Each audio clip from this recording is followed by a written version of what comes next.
Hello guys, good morning, how are you. सभी लोग अच्छे हैं। आज हम लोग सी टेट का प्रीवियस मैथ देख रहे थे, पहले भी देख चुके हैं और आज भी हम लोग प्रीवियस मैथ को सॉल्व करेंगे। इसके पहले वाले जो भी पढ़ाई पढ़े थे सी टेट के, वो 2018 का प्रीवियस पेपर था। बहुत इंटरेस्टिंग, बहुत मज़ेदार क्वेश्चन था और बहुत मज़ेदार क्वेश्चन हम लोग पढ़े भी थे और बहुत मज़ा से बनाए थे। आते हैं हम लोग नेक्स्ट क्वेश्चन पर, आप लोग पहुँच करके देख लीजिए।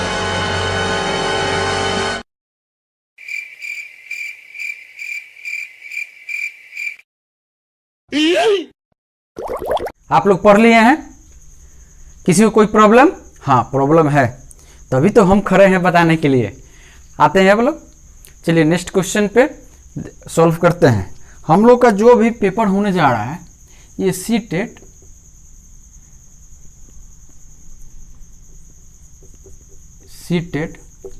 एम है 2021। ओके, क्वेश्चन को हम लोग देख रहे हैं। क्वेश्चन ये कह रहा है कि सामान का क्रय मूल्य से 40% अधिक अंकित करता है, यानी कि विक्रय मूल्य जिसको अंकित करके बेचा जा रहा है, वो 40% जितना में वो खरीद रहा है उस पर से वो 40% उस पर ज़्यादा कॉस्ट रख रहा है, ठीक है ना। लेकिन अंकित मूल्य 40% का बाटा देता है। फिर वो दुकानदार क्या करता है, जो अंकित मूल्य रखा उस अंकित मूल्य पर 40% का बाटा देता है, यानी कि छूट देता है। अब पूछ रहा है कि उसको लाभ या हानि प्रतिशत क्या होगा, आपको बताना है। देखिए कितना आसान है क्वेश्चन। ऐसा जब भी क्वेश्चन सेम डिजिट दिया हो, लाभ हानि की बात करें, आंख बंद करके बना दीजिएगा। क्या बनेगा हम लोग का क्वेश्चन? 40 प्लस लाभ और हानि है ना, जब लाभ हानि होगा तो यहाँ पर माइनस कर दीजिएगा। 40 यहाँ पर प्लस माइनस हो जाएगा। 40 इंटू 40/100। वाह सर, ये तो बन गया। अब देखिए तो अब ये कैसे हमने बनाया, पहले मैं इसको बता देता हूँ।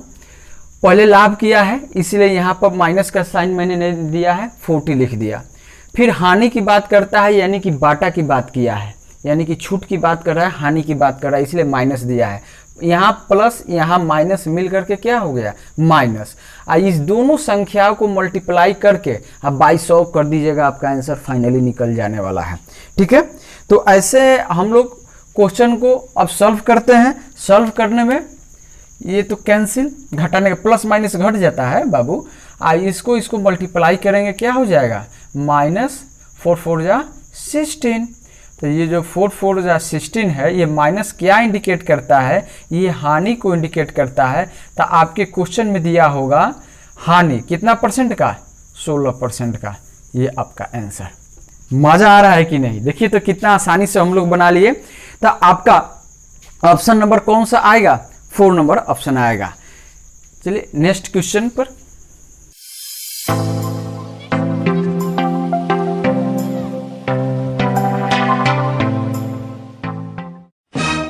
क्वेश्चन में क्वेश्चन का कहना है कि चतुर्भुज एंगल का रेशियो दिया हुआ है 2:3:5:8।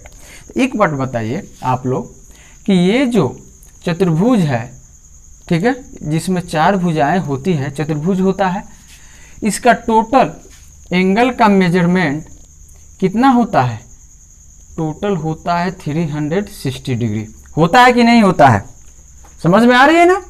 ये 19 19 19 19 टोटल कितना हो जाता है, लिख ही देते हैं, आपको समझने में आसानी होगी। ये सबको जोड़ेंगे, ऐड करेंगे, 360 डिग्री होगा। ये एंगल का रेशियो दे दिया है, ये चारों एंगल का रेशियो यहाँ पर दे दिया है, ठीक है ना। तो इसमें फिर ये पूछ रहा है कि सबसे बड़े कोण के समपूरक और तथा सबसे छोटे कोण के पूरक क्या है, ठीक है, दोनों का योग पूछ रहा है। तो सबसे पहले हम लोग जानने की कोशिश करेंगे कि समपूरक क्या होता है। ठीक है, समपूरक, और एक हो जाएगा पूरक, जिसमें दोनों एंगल मिल करके, 2 एंगल मिल करके, मान लेते हैं angle A plus angle B, ये दोनों मिलकर के 180 डिग्री होगा। और ये पूरक जो होगा angle A plus angle B मिलकर के 90 डिग्री होता है। यानी कि पूरक माने दो एंगल, यहाँ पर टू एंगल, ठीक है, टू एंगल मिल करके होता है, यहाँ भी टू एंगल। बहुत ध्यान से पढ़िए, घबराना नहीं है, ये क्वेश्चन बहुत इंपॉर्टेंट है आप लोगों के लिए, हर एग्जाम के लिए भी, और टेट कहिए और बीएड एग्जाम कहिए, ठीक है। पहले ये जानना जरूरी है आप लोगों के लिए, ठीक है। ये छोटी छोटी बातें ही आपको क्वेश्चन तक ले जा सकती है। तो यहाँ पर ये चीज़ दे दिया है, तो समपूरक हो गया, पूरक हो गया। तो सबसे पहले हम लोग यहाँ पर इसको ऐड करके बराबर कर लेते हैं। ये 2 3 5 5 5 10 10 और 8 18, रेशियो 18 इक्वल टू कितना हो गया 360, क्योंकि ये भी एंगल है, ठीक है, और एंगल के बराबर हम लोग एंगल कर दिए, ठीक है। तो यहाँ पर इससे इसको डिवाइड करते हैं, 8 2 जा 20, ठीक है, 1 इक्वल टू 20, यानी कि 1 का वैल्यू 20 डिग्री आ गया। अब इसके आने के बिना एक्स वाई माने हम बता रहे हैं, देखिए एक्स वाई का झंझट हटा लीजिए, देखिए आप भी बनाइएगा। अभी 1 के वैल्यू से इसमें भी मल्टीप्लाई कर सकते हैं, इसमें भी, इसमें भी, इसमें भी, हमको कहीं से कोई परेशानी नहीं होनी चाहिए, ठीक है ना। तो यहाँ पर देख रहे हैं सबसे छोटी देख रहे हैं, तो सबसे छोटी संख्या 2 है। तो यहाँ पर पूरक की बात किया था पहले, यही ना किया था, पूरक कोण की। तो 20 से मल्टीप्लाई करेंगे 2 में तो कितना हो जाएगा 40 डिग्री। सबसे बड़ी संख्या क्या है 8 है, मल्टीप्लाई करेंगे 20 से कितना आ जाएगा 160 डिग्री। देखिए ऐसा क्यों किए, ऐसा इसलिए किए कि पूरक कोण हमेशा दो एंगल को ऐड करके, देखिए एंगल छूटा हुआ है यहाँ पर, एंगल को ऐड करने पर 90 डिग्री आना चाहिए, है ना। तो यहाँ पर हमने मल्टीप्लाई किया सबसे छोटे। तो आपके क्वेश्चन में भी बात किया हुआ है ये कि सबसे बड़े कोण, तो सबसे बड़ा कोण के साथ मैंने मल्टीप्लाई कर दिया, और पूरक कोण के साथ सबसे छोटे कोण के पूरक कर रहा है, तो सबसे छोटा कोण 2 न होगा, तो इसके साथ मैंने मल्टीप्लाई कर दिया। तो पूरक कोण में अब हम लोग यहाँ पर देख रहे हैं 90 डिग्री। तो 90 डिग्री क्या करेंगे हम लोग, 90 डिग्री माइनस, जब दो कोण है, एक कोण दिया हुआ है, सबसे छोटा कोण दिया हुआ है, कितना दिया हुआ है 40, तो एक एंगल निकल जाएगा ना बाबू, ये 50 डिग्री हो जाएगा। अब समपूरक कोण की बात करता है, समपूरक, घबराना बिल्कुल नहीं है, बहुत मजे से पढ़ते रहिए।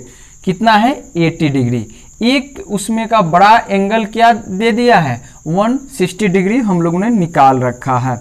180 degree minus 160 degree equal to कितना हो गया, कितना हो रहा है बताइए फटाफट, 20 डिग्री। कितना हो गया 20 डिग्री। अब दोनों का योग पूछ रहा है, तो योग का मतलब होता है प्लस का सिंबल, है ना। तो दोनों को हम लोग ऐड कर देंगे ना, दोनों के ऐड करने पर क्या हो जाएगा 70 डिग्री आंसर। बताइए तो कितना आसान है। बस आपको ये छोटी छोटी बात जानने की जरूरत है, जिसको मैं आप लोगों को बताते हुए आगे बढ़ रहा हूं, ठीक है ना। चलिए नेक्स्ट क्वेश्चन पर।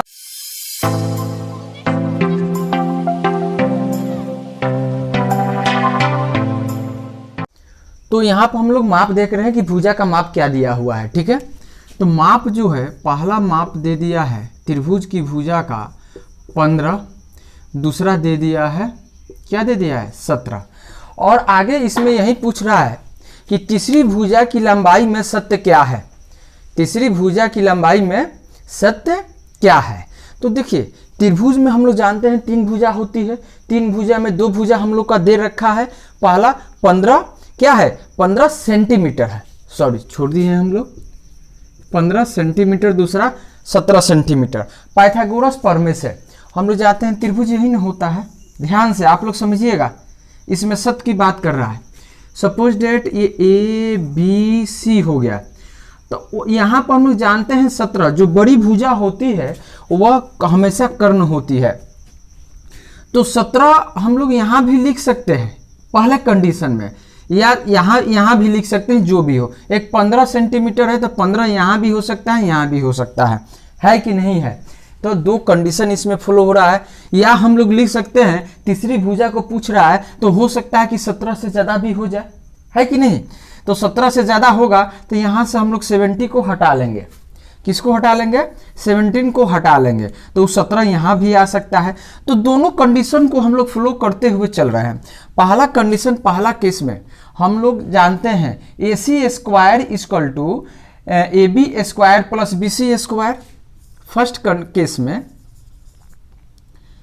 AC square equal to AB square plus BC square. कहने का मतलब है AC स्क्वायर पर हम लोग 17 को नहीं रखें, हम लोग दो भुजाएं AB और BC को लेकर चल रहे हैं। तो AB क्या हो जाएगा? 15 का स्क्वायर प्लस 17 का स्क्वायर। कितना हो गया बाबू? सपोज डेट ये हो जाए 225 प्लस 17 का हो जाएगा 289। यही ना हो गया स्क्वायर करने पर। देखिए तो क्या आ रहा है, ऐड करते हैं हम लोग इसको। 9 5 14, 8 और 2 10, 1 11, बैलेंस 1, 2 2 4 1 5, 514। अब AC स्क्वायर है, स्क्वायर जब इधर जाएगा तो AC बराबर हो जाएगा रूट अंडर 514। इसको तोड़ेंगे तो 22.5 समथिंग आएगा। ठीक है, पहला केस में। दूसरा केस अगर हम लोग लेकर चलते हैं, केस सेकेंड लेकर चलते हैं, अगर इस 17 को हम लोग ये समझते हैं कि माने 3 भुजा है, 3 भुजा में 15 एक है, एक 17 है, तो अगर 17 हम लोग बड़ा ही समझ करके 17 और 15 या 15 से छोटा कोई यहाँ पर भुजा का माप है, वैसे कंडीशन को लेकर चलते हैं तो हम लोग क्या करेंगे? सीधे लिख सकते हैं यहाँ पर AC स्क्वायर इक्वल टू, तो BC स्क्वायर निकालना होगा। तो BC स्क्वायर निकालने के लिए हम लोग क्या ले सकते हैं? AC square minus AB square. कहने का मतलब है AC स्क्वायर 17 का स्क्वायर माइनस 15 का स्क्वायर। 17 का 289 माइनस 225 कितना हो जाएगा बाबू? इसको सब्ट्रैक्ट करेंगे। 9 में से 5 गया 4, 8 में से 2 8 माइनस 2 कितना हो जाएगा? 6, 2 माइनस 2 यानी 64। तो यहाँ पर BC निकालना है तो रूट अंडर, ये स्क्वायर है इधर आता है, रूट अंडर में चेंज हो जाता है। सबको समझ में आ रही है ना? अरे ध्यान से देखते रहो, घबराना नहीं है। यहाँ पर 64 लिखेंगे, कहने का मतलब है BC का मान 8 हो गया। तो हम लोगों ने देखा कि 17 का दो कंडीशन में लेकर हम लोगों ने चला, यानी कि दो केस हम लोग का बना। एक में 22.5 समथिंग जो हो आप निकाल लेना, और एक में 8 आ रहा है। तो इसमें आपका टर्म ऑफ कंडीशन पूछ रहा है ना? तो टर्म ऑफ कंडीशन में आपका इससे अकॉर्डिंग सत्य की बात कर रहा है। तो एक 22 पॉइंट समथिंग हो रहा है और 8 हो रहा है। आपका B और C जिस ऑप्शन में दिया होगा वहीं आपका आंसर हो जाएगा। समझ में आया कि नहीं आया? बहुत मस्त क्वेश्चन है, बस कंसेप्चुअल है, इसमें कोई ट्रिक की जरूरत नहीं है। बस माइंड को डेवलप करो, है ना? माइंड को डेवलप करो और बनाते चलो। देखिए हम कितना आसान कर दिए, आप आसान नहीं करिएगा, उससे भी ज्यादा आसान करके हम आपको बताएंगे। चलिए नेक्स्ट क्वेश्चन पर चलते हैं।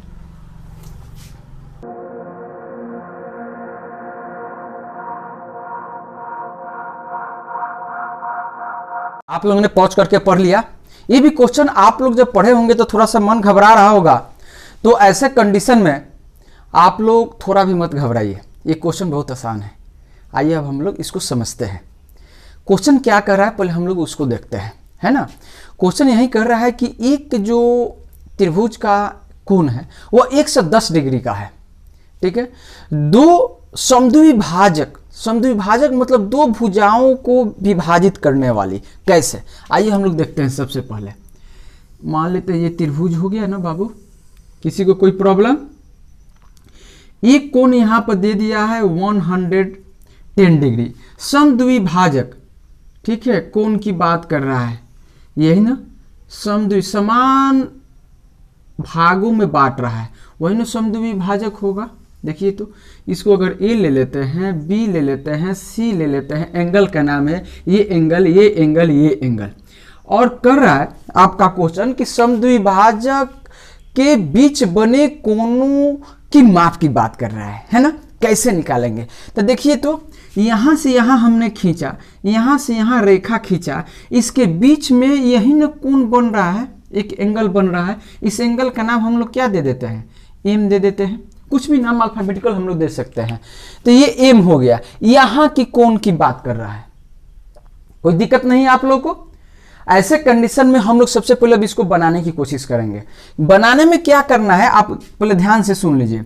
ए है, ए का एंगल लेंगे, सी का एंगल लेंगे, बी का एंगल लेंगे, लेकिन यहाँ पर दोनों दो पार्ट में इक्वल में डिवाइड हो गया, तो हम लोग यहाँ पर उसके डिवाइड पार्ट को, इस एंगल को लेकर चलेंगे। चूंकि यहाँ पर बात कर रहा है ये भी एक त्रिभुज बन रहा है। आइए तब हम लोग अकॉर्डिंग टू क्वेश्चन हम लोग चल रहे हैं।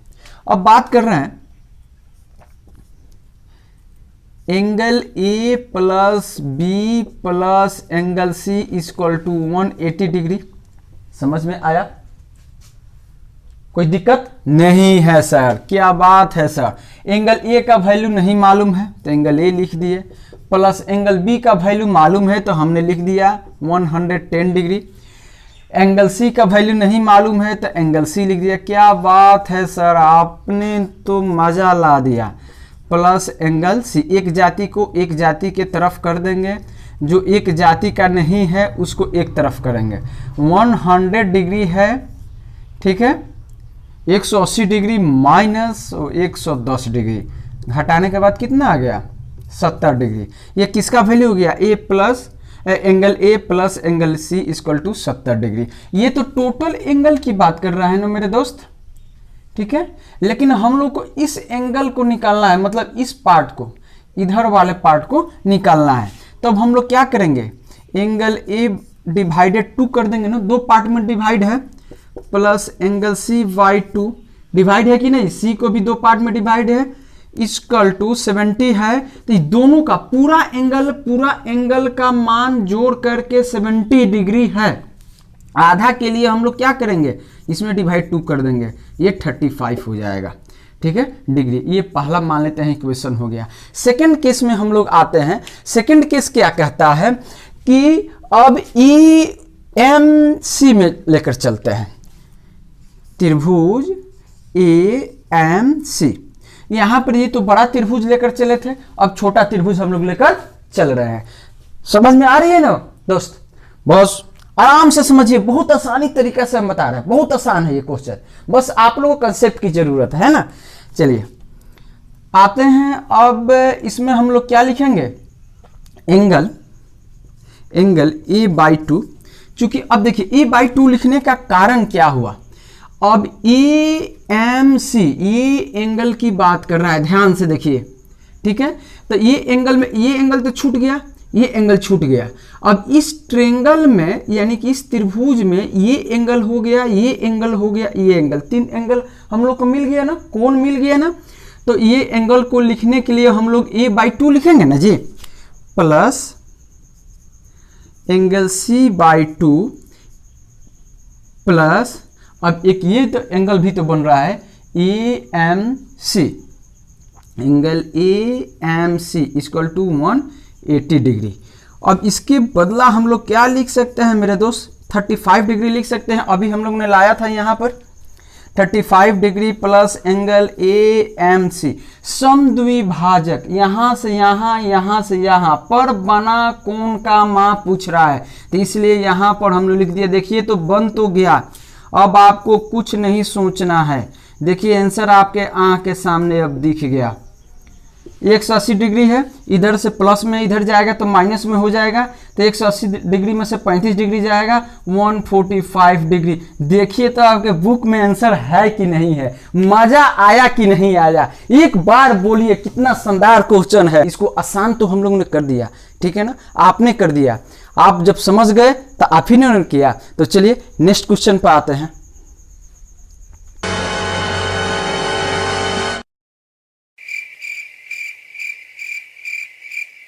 आप लोगों ने नेक्स्ट क्वेश्चन को पॉज करके पढ़ लिया।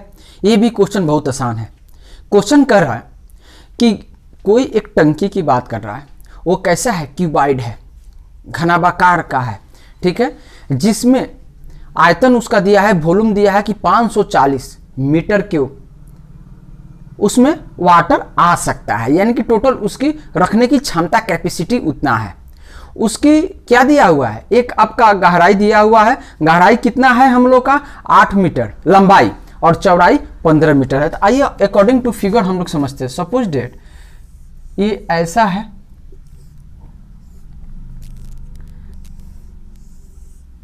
समझ में आ रही है ना। इसकी चौड़ाई दिया है 15 मीटर, ठीक है, कितना है चौड़ाई, और लंबाई दिया है 8 मीटर, ठीक है ना। और इसमें टोटल 540 मीटर क्यूब ये वाटर आ जा रहा है। क्या है, ये वाटर इसमें रख सकता है, किसी को कोई प्रॉब्लम नहीं है सर, ठीक है। इसको भी मिला सकते हैं आप लोग, ठीक है। तो ऐसे कंडीशन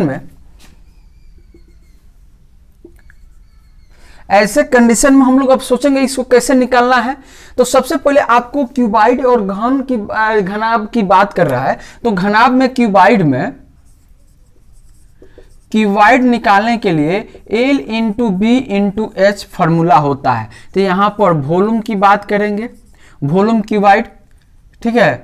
तो क्यूबाइड का वॉल्यूम कितना होगा, यानी कि आयतन, हिंदी मीडियम वाले आप समझ ले, आयतन की बात कर रहा है। लंबाई L for length, B for breadth, H for height, लंबाई गुने चौड़ाई गुने ऊंचाई। तो आयतन हम लोग का 540 है, लंबाई हम लोग का कितना दिया हुआ है 8 मीटर है, ठीक है, इंटू चौड़ाई दिया है 15 मीटर, इंटू हाइट नहीं मालूम है। तो आइए अब इधर से इधर इसको डिजिट को लाते हैं हम लोग। 540/8 इंटू 15 इक्वल टू हाइट हम लोग का निकालना है। तो अब देखिए, तो यहां पर हम लोग इसको काट सकते हैं 5 से, 5 3 जा 15, 5 से 5 1 जा 5, 0 दे देंगे 8, देखिए तो कट गया ना। फिर इसको 3 से डिवाइड कर सकते हैं, 3 3 जा 9, 18, 6 3 जा 18 हो गया। अब 8 से अब इसको 4 से डिवाइड करते हैं, 4 2 जा 8 और 9 4 जा 16। अभी हम लोग का आ गया h इक्वल टू 9/2 यानी कि 4/5 मीटर। ये क्या हो गया, हाइट निकल गया। लेकिन आपके क्वेश्चन में कर रहा है कि 2/3 पार्ट उसका ऑलरेडी भरा हुआ है, इसका 2/3 पार्ट यहां तक भरा हुआ है, उसके ऊपर की हाइट पूछ रहा है। बहुत आसान तो है, अब तो बन गया। 4.5 मीटर जो उसका हाइट है, इसका हाइट है, ठीक है ना, जो इसका हाइट है, इस हाइट में 2/3 से हम लोग क्या करेंगे, मल्टीप्लाई कर देंगे, हम लोग का आंसर आ गया 1.5 हो जाएगा। इसको मल्टीप्लाई किए 3.0 मीटर, हम लोग का आंसर आ गया, यानी कि 3 मीटर। कितना आसान है सर, किसी को कोई प्रॉब्लम? मस्त क्वेश्चन बन रहा है ना, आपके मन के लायक क्वेश्चन बन रहा है ना, थोड़ा भी नहीं घबराना है, आप भी बनाओगे। इसको घर पर एक बार कॉपी बन करके वीडियो देख लेने के बाद आप लोग जरूर बनाइएगा, ये आपके लिए बहुत रामबाण साबित होगा। आप सोच नहीं सकते हैं कितना जबरदस्त क्वेश्चन है। मैंने कुछ नहीं किया, लंबाई दे दिया है, चौड़ाई दे दिया है, हाइट पूछ रहा है, तो घनाभ का हमने फॉर्मूला लगा दिया, ठीक है। फॉर्मूला क्या लगा दिया, L into B into H. अब आयतन इसका दिया हुआ है ऑलरेडी, तो आयतन के जगह पर आयतन लिख दिए, इसके फार्मूला की जगह फार्मूला के h निकाल दिए, और 2/3 भरा हुआ था तो 2/3 से हमने मल्टीप्लाई कर दिया, उसकी हाइट निकल गई भरे हुए पार्ट से ऊपर की। ओके, अब हम लोग नेक्स्ट क्वेश्चन पर आते हैं।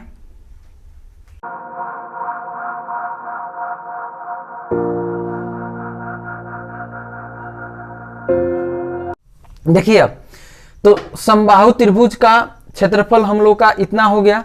अब दो समबाहु त्रिभुज दिया हुआ है, दो समबाहु त्रिभुज दिया हुआ है। पहला वाले का भुजा हम लोग A1 ले लेते हैं, ठीक है। समबाहु फर्स्ट का भुजा क्या हो जाता है, A1 ले लेते हैं। दूसरे समबाहु त्रिभुज की भुजा A2 ले लेते हैं, ठीक है। अब हम लोग तुलना करेंगे, तो समबाहु त्रिभुज के पहले वाले का क्षेत्रफल 1 क्षेत्रफल 2, ठीक है। इसको यहाँ पर हम लोग लिखेंगे, क्या लिखेंगे, √3/4 4 इंटू ए लिए हैं पहले वाले को तो A1 by root under 3 by 4 into A2। देखिए तो क्षेत्रफल हम लोग का आ गया दोनों का A1 A2 इसलिए दिए कि दो समबाहु त्रिभुज का क्षेत्रफल है। A1 से मालूम चलेगा कि पहले वाले की बात किया जा रहा है, A2 से मालूम चलेगा दूसरे वाले समबाहु त्रिभुज के क्षेत्रफल की बात किया जा रहा है। अब यह किसके बराबर है, इसका दिया हुआ है 16/9। अब देखिए तो इसको काट देंगे, नीचे ऊपर डिवाइड के फॉर्म में है, आसानी से कटेगा। लेकिन यहाँ पर भुजा स्क्वायर दिया है तो हम लोग स्क्वायर यहाँ पर दे सकते हैं ना, किसी को कोई प्रॉब्लम नहीं है सर। अब बच के आ गया A1 square by A2 square equal to 16/9 हो गया। अब ये स्क्वायर इधर जाएगा तो स्क्वायर रूट में बदल जाएगा, तो A1 by A2 equal to root under 16 by root under 9 क्या हो जाएगा 4/3। ये किसका वैल्यू आ गया A1 का 4 A2 का 3। यहां तक किसी को कोई प्रॉब्लम नहीं है सर, किसी को यहां तक दिक्कत नहीं ना है। अब देखिए क्वेश्चन कर रहा है कि बड़ी त्रिभुज की भुजा से और छोटी त्रिभुज की भुजा के बीच में डिफरेंस पूछा जा रहा है। तो यहां पर हम लोग सबसे पहले भुजा निकालने के लिए आएंगे। तो परिमाप आपका दिया हुआ है क्वेश्चन में, किसका, छोटे त्रिभुज का। तो छोटे त्रिभुज का परिमाप 63 है। तो परिमाप के लिए देखिए तो त्रिभुज यही ना होता है समबाहु त्रिभुज वाला, तो जो समबाहु त्रिभुज में तीनों भुजाएं जब बराबर होगी तो ये 1 2 3 यहां पर भुजा आ गया, 3 भुजा है ना। तो भुजा को हम लोगों ने ए माना है ना, ठीक है। तो ए के लिए हम लोग क्या लिखेंगे 3, इसलिए 3A1 की बात कर रहे हैं, ठीक है, छोटा त्रिभुज है। A1 equal to 63। परिमाप का मतलब होता है यहां से यहां, यहां से यहां, यहां से यहां, यही परिमाप हो गया, ठीक है ना। टोटल इसके जो बाहरी एरिया है ये परिमाप हो गया। तो इसलिए अब 3 से इसको डिवाइड करेंगे, A1 इक्वल टू 21, ठीक है। ये आपका आंसर आ गया एक भुजा का। अब दूसरी भुजा का निकालना है, तो इसलिए A2 इक्वल टू 4/3 आया था ना, यहाँ पर 4/3 लिख दिए, इस भुजा के साथ मल्टीप्लाई कर दिए, ठीक है ना।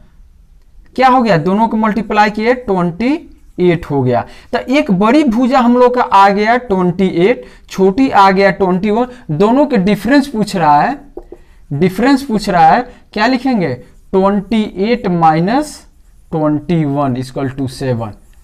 मीटर में दिया है, मीटर आंसर हो जाएगा। कितना आसान है सर। देखिए घबराना नहीं है, ये थोड़ा लॉन्ग चलता है, इसमें आपको बस कंसेप्ट लेकर चलना है। आप अगर घबरा गए तो फिर क्वेश्चन आपका फंस जाएगा। कुछ नहीं करना है, बहुत सीधा है, बहुत क्वेश्चन सीधा है। आपको फॉर्मूला याद रहना चाहिए। 2 की बात कर रहा है, दोनों को हमने कैलकुलेशन करके यहां तक ला दिया, ये इसके एरिया का रेशियो हो गया। अब बताइए, अब यहां पर परिमाप 1 का दिया हुआ है, उसे एक भुजा निकाल लिए और फिर एरिया का ये डिफरेंस दिया हुआ, एक भुजा के साथ मल्टीप्लाई कर दिए तो दूसरी भुजा निकल गई। दोनों का अंतर पूछ रहा है। इस प्रकार हम लोग का क्वेश्चन ये बन गया। देखिए कितना आसान क्वेश्चन है, कितना आसानी से हम लोग इसको बना भी लिए। मजा आया कि नहीं आया? ओके,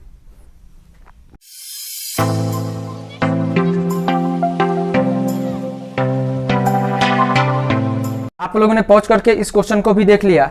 इसमें डाटा दिया गया है। डाटा को सबसे पहले हम लोग अरेंज करते हैं। इसमें बहुलक, माध्यक और परिसर निकालना है और फिर तीनों का माध्य पूछ रहा है। तो सबसे पहले हम लोग इस डाटा को सीक्वेंस इंक्रीजिंग ऑर्डर में बढ़ते हुए लिखेंगे, ठीक है। 1 के बदले 1 लिख दिए, फिर 2 है, 1 से बड़ा 2 होता है। 2 कितने टाइम है, 2 टाइम है। फिर 3 कितने टाइम है, 4 कितने है, 3 है, ठीक है। और 5 नहीं है, 6 है। 6 कितना है, 1 टाइम है। 7 है, नहीं है। 8 है, 8 लिखेंगे। 9 है, 9 लिखेंगे। 10 नहीं है, उसके बाद क्या आ जाएगा, 9 के बाद 14। देखिए तो कितना हो गया, 1 2 3 4 5 6 7 8 9 10 11 12।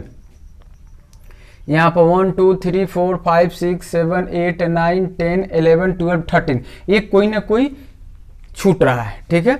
मिला लेते हैं हम लोग। फिर 1 कितने टाइम है, 1 टाइम है।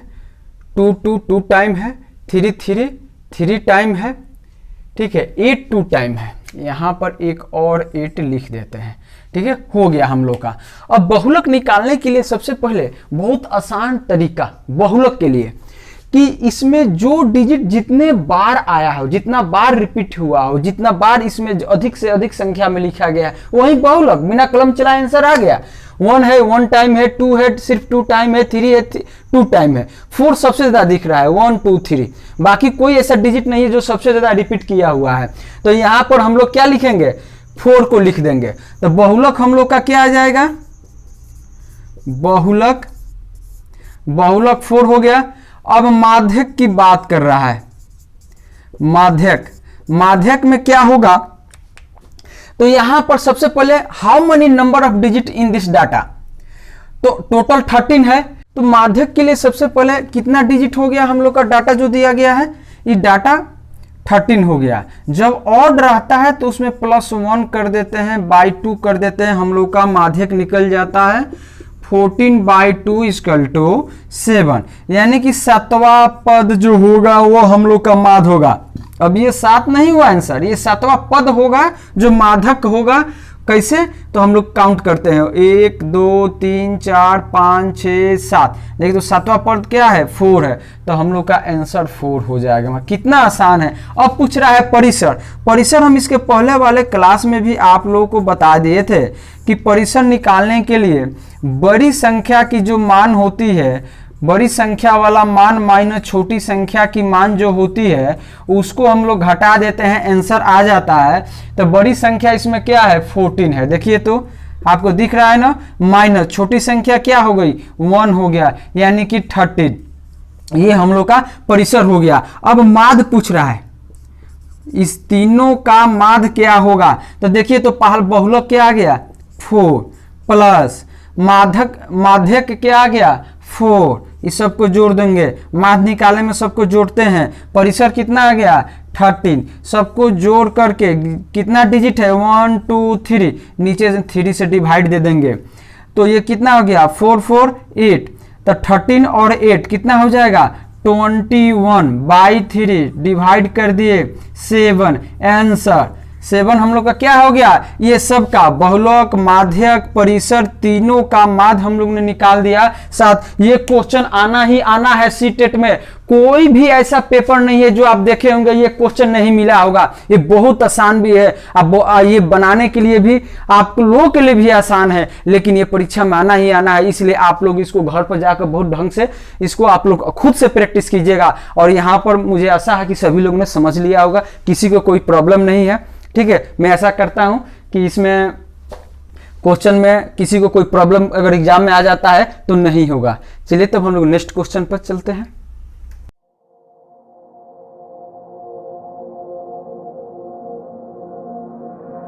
क्वेश्चन को पॉज करके आप लोगों ने पढ़ लिया। इसमें व्युत्क्रम कर रहा है, व्युत्क्रम मतलब उल्टा होता है। डिजिट आपका यही दिया गया है 3/8 - 2 -4/5 के पावर -3। देखिए हम लोग की आसानी से बनाते हैं, ये माइनस कभी पावर में नहीं रहता है, इसको प्लस करने के लिए नीचे का ऊपर, ऊपर का नीचे हम लोग कर देते हैं। 8/3 कर दिए और पावर 2 हो गया मल्टीप्लाई। अब इसको माइनस हटाने के लिए हम लोग क्या करेंगे, नीचे का ऊपर, ऊपर का नीचे, जिस तरफ बच्चों सबको लटकाया जाता है, हाँ? डराने के लिए नहीं पड़ता है, तो सेम वैसे ही काम आप भी करिएगा। तो माइनस रहेगा, नहीं रहेगा, क्योंकि हमने डिजिट को पलट दिया, माइनस प्लस में हो गया। चलिए इसका स्क्वायर कीजिए, 64 इसका स्क्वायर कीजिए, ये होल का स्क्वायर है। होल का स्क्वायर कहने का मतलब है कि 8 का स्क्वायर और 3 का स्क्वायर दोनों का स्क्वायर है। तो 8 का स्क्वायर किए 64, 3 का स्क्वायर किए 9, मल्टीप्लाई 5 का क्यूब किए 125/4 का क्यूब किए, कितना हो जाएगा, तो 4 के क्यूब में हमेशा जब ऑड संख्या होता है तो माइनस के बदला माइनस लिख देते हैं। 4 का क्यूब हो गया 64, देखिए तो ये कट जाएगा मल्टीप्लाई में, इधर हो गया 25, माइनस जो है पहले आ जाएगा और 9 हम लोग का आंसर। देखिए तो कितना आसान है, आप ऑप्शन में देख सकते हैं बहुत आसान है, यानी कि ऑप्शन नंबर 3 आप लोग का आंसर होगा, है ना। कितना आसानी से बना दिए। नेक्स्ट क्वेश्चन पे आते हैं।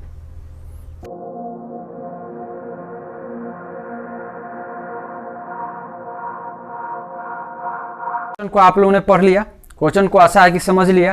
क्वेश्चन बहुत आसान है, आप लोग आसानी से इसको बना भी सकते हैं। क्वेश्चन यही कर रहा है 3 का स्क्वायर माइनस 5 का स्क्वायर के the whole power 3/2 equal to 6 का क्यूब इंटू ए है, तो find the value of A, ये का मान ज्ञात करना है। देखिए हम लोग कैसे इसको फाइंड करते हैं।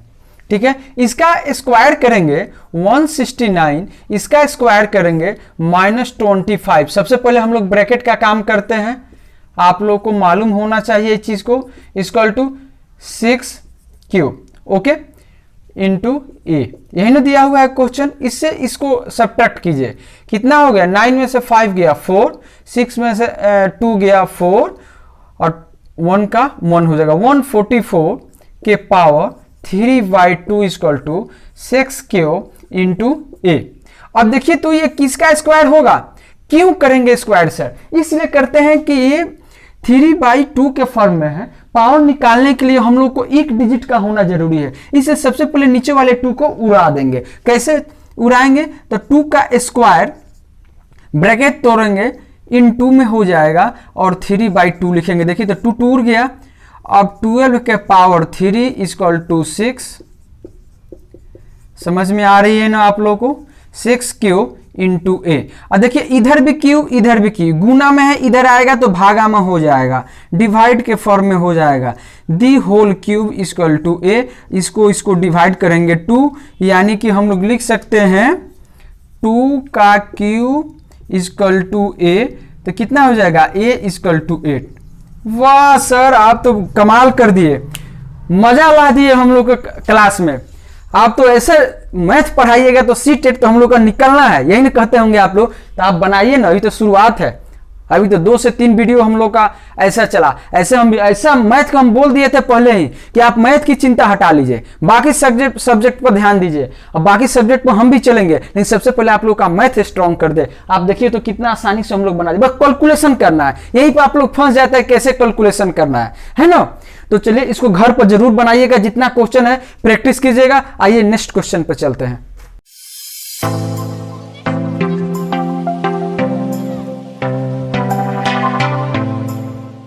कॉच करके क्वेश्चन को समझ लिया। क्वेश्चन में कर रहा है, ये डाटा दिया हुआ है x into √243 equal to y√867।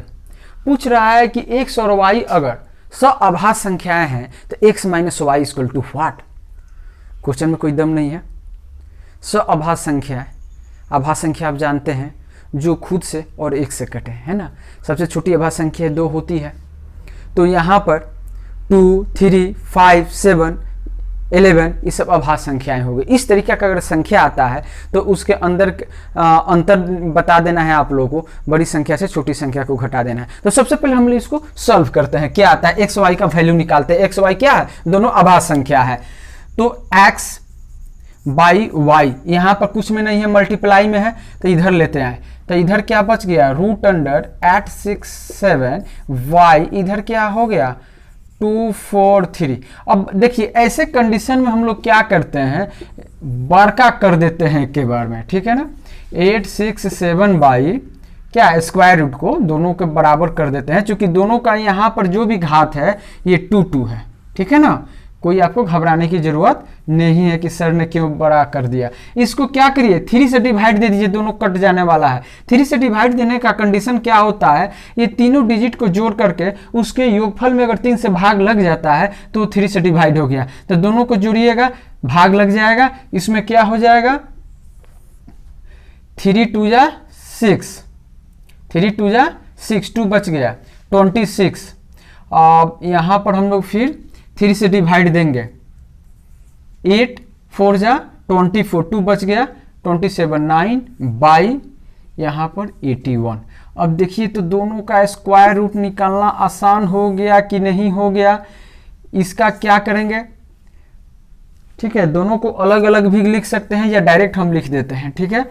ये 17 का स्क्वायर रूट, इसको तोड़ेंगे तो 17 हो जाएगा, इसको तोड़ेंगे स्क्वायर रूट निकालेंगे तो 9 हो गया, 9 का स्क्वायर करेंगे 81 हो जाएगा, 70 का स्क्वायर करेंगे 289 हो गया। ये किसका वैल्यू हो गया, एक्स वाई का। एक्स वाई ने निकाले थे, तो x का वैल्यू 17, y का वैल्यू 9। यहाँ पर हम देखते हैं दोनों अभाज्य संख्या है, अभाज्य संख्या है, गुणनखंड है, ठीक है ना। तो दोनों के बीच के अंतर को हम लोग बता देना है, अंतर मतलब माइनस कर देंगे, माइनस कितना हो जाएगा 8 हो जाएगा, 8 हम लोग का आंसर। वाह सर कितना आसान हुआ।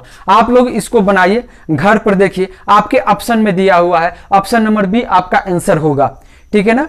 मुझे आशा है कि आज का जो भी क्लास में क्वेश्चन हुआ है वो क्वेश्चन अपने आप में एक एटम बम की तरह है, कोई भी क्वेश्चन को छोड़ा नहीं जा सकता है, सभी ऐसे ही क्वेश्चन ही दे रहा है मेरे दोस्त। आप कल्पना कीजिए अगर 1 2 4 क्वेश्चन आसानी से बना लेते हैं तो बनाना नहीं हुआ, आपको सब क्वेश्चन बनाना है, वो सब क्वेश्चन आपके लिए है, ठीक है ना। तो आप इस तरह के बनाइए, क्वेश्चन बहुत आसान हम लोग करते जा रहे हैं, हम भी कर रहे हैं और आप भी कर रहे हैं। आप घर पर जरूर पढ़िए। अगर मेरा ये वीडियो आपको अच्छा लगा, लाइक सब्सक्राइब और कमेंट जरूर करें, क्योंकि उत्तम सर आपके लिए इतनी गर्मी में फैन ऑफ करके पसीना बहाते हुए ये वीडियो आप लोगों को दे रहे हैं और वीडियो में ऐसे कोशिश कर रहे हैं कि आप बेहतर तरीके से समझ पाए, ठीक है। मुझे यही आशा है, इसी आशा के साथ हम लोग नेक्स्ट वीडियो में मिलते हैं। ओके।